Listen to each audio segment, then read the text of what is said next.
Hello, we're at the Des Moines, Iowa Regional with Micah Brault. And what did you play today? I played Purrely. And how well did you do? I got first. Undefeated. Yeah. I just want to do some quick shout outs real quick. I just want to shout out to everybody who's at 702, which is like a place in Green Bay that we all like to hang out. All Access Card Shop, they support me through a lot of the stuff. They gave me the sleeves that I got to play today. They are a very competitive local scene if you're ever in the Green Bay area. I highly recommend you check them out so you can like get better if you're local there.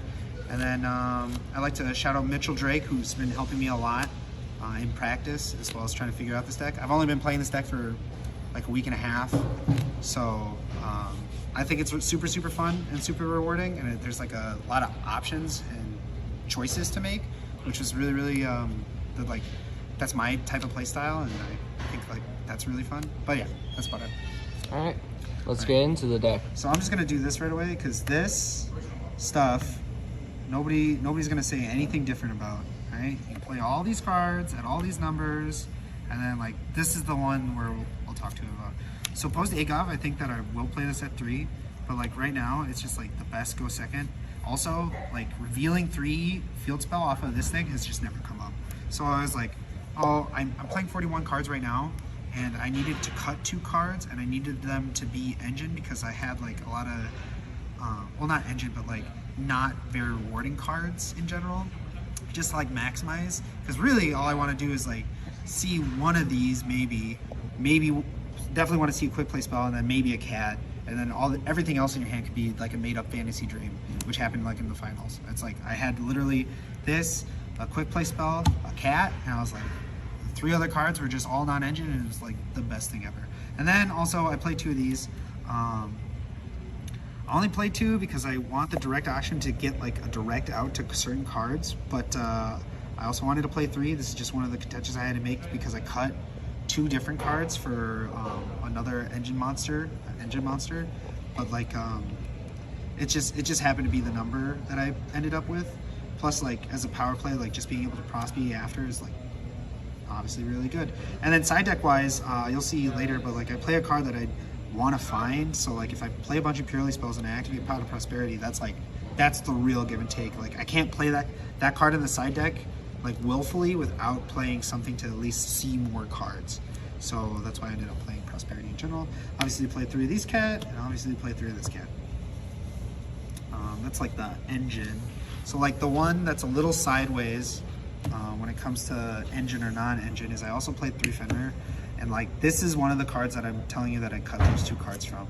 So like I ended up cutting those cards to make sure I played 3 Fenrir because A has a discard outlet, it's very strong. On the play it's strong, like it's an interaction still. And then if you're breaking a board going second, like this is something that puts up a lot of pressure. Just this card alone beat a Purrely mirror that I DD crowed. So he ended up on Lily. Two unknown sets, 1 actual known set, and because I just started with special summon Fenrir, oh, he also had the continuous spell and the field spell, but because I just started with special summon Fenrir, like he was like just super behind just by that Fenrir effect added thing, and then that was just my for non-engine hand traps. I ended up playing 3 Ash, 3 Nib, 2 Imperm. Imperm is to basically respect the Purrely mirror game 1, otherwise I don't really have it like anything other than 1 really important card, and like I need hand traps to be able to draw. And also this is the hand trap that's the worst to draw off a Noir. I'd rather find one of these, so I just cut it to 2, and then I also want to respect combo decks because it's regional. All right, so 8 hand traps did very well for you today. 8 hand traps did super well. I saw a lot of these 2 just as one of each when I like made Noir draw 4, Noir draw 6. So like just specifically having one of these so you don't die is like super important. All right. Next card, I play 3 thrusts, and then my thrust package ended up being Talents, Duster, and then Herald. This is also just to like super respect Purrely, because in the mirror I only really have this card, right? And then I don't have anything. This card sucks. This card low-key kind of sucks. This card's really good, but then it's just this. So hopefully I can like get that to out the card. That way I can continue playing. How many times did you play the mirror today? I played the mirror twice today. And one of them is the one I told you where I DD crowed. and then I special summoned a Fenrir, and then another one was like a big back and forth, but like the mainstay winner of game 1 when he went first was actually me just grabbing Thrust and then Herald him. Like, sure, he drew 4 cards, but I was able to make like two Noirs with six or 7 materials each. And I was like, how are you beating that, brother? You know, it's just too much. I'll go with the this because it's a little more uninspired, but it has a lot of good talking points. 2 Noir, you need to, this you need to, this you need to, this you need to, this you need to. You need one of these. I'll talk about this one. I'll talk about this. I'll talk about this. Dyaln R Zeus, Anima, Azalea. These are all like, you just have to play these ones. I've been Iblied at big events before, and I hate that. I freaking hate that, brother. So I played one of these, never came up.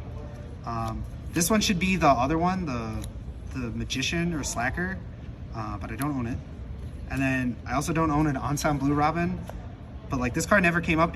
This card only came up when I needed to make something with extra Purrelys. But in actuality, the only time I made an extra Purrely and could have made another extra Purrely, I was like, what if this guy Heralds of the Abyss me? I don't have an out for that. So I made sure that one of them was just a Lily, and then I didn't summon the other one. So like, in my opinion, like some of these extra deck spots are like fake. Like these are kind of fake. You need something for Zeus, sure, but like this is like extra icing on the cake. This could be literally whatever. And then like second duty to me has just never come up. You can just recycle it with the trap.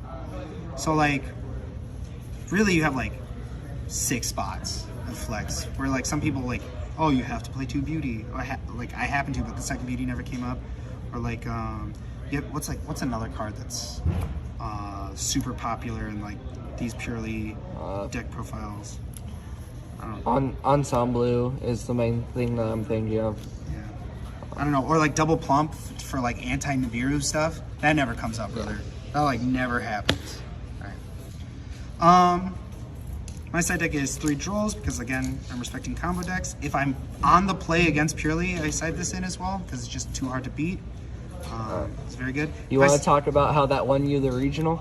Yeah, so I won the regional because me and a Dragon Link player are going hard in the paint, and I'm literally thinking he has just an adventure token. He has a wild deck. You should get his deck profile. He's just an adventure token.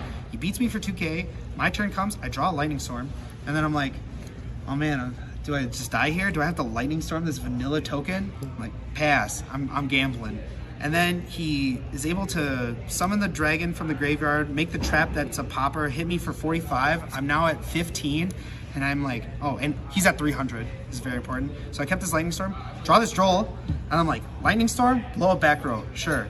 Normal summon Droll. It's like, yeah, whatever. And then I linked it into Anima and took the Lubellion that was in the zone and then hit over the token for 500. I'm like, that is the sickest thing ever. But yeah, super good. And you will not say any monster anymore when top decking? Don't say any monster. Specifically say engine. Lava Golem's the next one. It's for decks that are just hard to out by themselves. So if I see Fenrir in their deck list, if they're playing Purrely, this came in against my Dragon Link matchup. This came in against Pure Kashtira today. This came against Gold or like the Psychic Monster deck. So like there was that. DD Crow. This is a Respect the Mirror. This is basically just imperm. And then also I expected Tier Elements, which I played. This happened. Congratulations. Thank you. And that was basically it.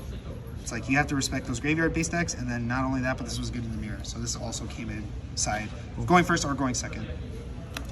Lightning Storm for back row hate. And then my go first card of choice was Summon Limit. There's no deck in this format that doesn't play into Summon Limit. With like very few exceptions, obviously. But like Flu, Purrelys, Unchained, Vanadium, they all summon a bunch. So like I needed something like that, and I didn't want to play Barrier, and I didn't want to play Crossout. So this was just the most generic one, and then I literally thought to myself, I was like, you know, if they play some goo deck where just I have to prison, or like if they play a trap deck, I'm like, yeah, you got it, brother. And then unironically, this is one of the better cards in my deck, unfortunately.